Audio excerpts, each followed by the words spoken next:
Is your iPhone screen recording not working? Whether it won't start or save, here's to fix it.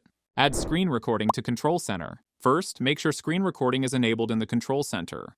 On iOS 18, swipe down from the top right corner to access Control Center. Press and hold on the empty space. At the bottom of the screen, tap on Add Control.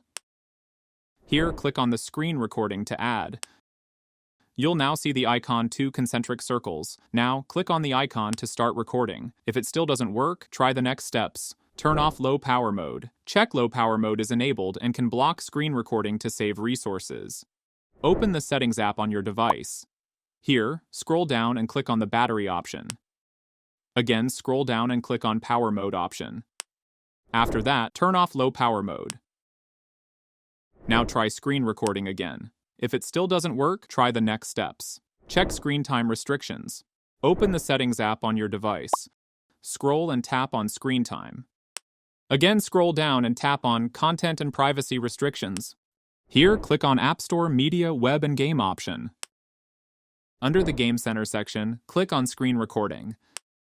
Make sure screen recording is set to Allow. Free up storage space. If your iPhone is low on space, it won't be able to save screen recordings. Go to the Settings app. Then, scroll down and tap on General. Next, click on the iPhone storage option.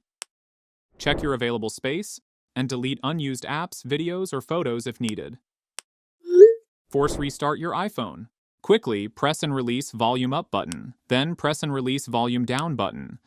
Then hold the side button until the Apple logo appears. This won't delete any data, but it can refresh the system. Update iOS software. Finally, make sure your iPhone is running the latest version of iOS. Go to Settings app on your device. Then scroll down and click on General.